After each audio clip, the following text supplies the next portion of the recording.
អាសន្នកំពុងតែកើតឡើងនៅប្រទេសសាយ៉ាមមនុស្សអត់ការងារធ្វើក្រុមហ៊ុនបាត់ទ្វារក្រុមហ៊ុនមធ្យមនិងក្រុមហ៊ុនធំស្មើនឹង 12% បាត់ទ្វារបញ្ហាពន្ធគយរបស់អាមេរិកកំពុងតែដាក់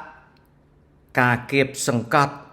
បណ្ដាលឲ្យបាត់បង់ការងារយ៉ាងច្រើននៅប្រទេសថៃដែលប្រទេសថៃកំពុងតែមានសេដ្ឋកិច្ចដាំក្បាលចុះមនុស្សដែលធ្វើការនៅក្នុងជួរការងារមធ្យម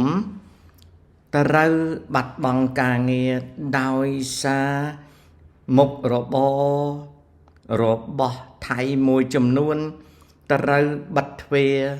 ដោយមិនអាចប្រកួតប្រជែងនៅពេលដែលប្រទេសថៃទទួលរងនៅពន្ធគយពីសហរដ្ឋអាមេរិកនេះជាវិបត្តិសេដ្ឋកិច្ចរបស់ថៃដែលអាចឆ្លុះបញ្ចាំងមកលើអ្វីដែលជាសេដ្ឋកិច្ច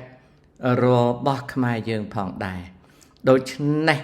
គ្រាន់តែដឹងហើយប្រយ័ត្នប្រយែង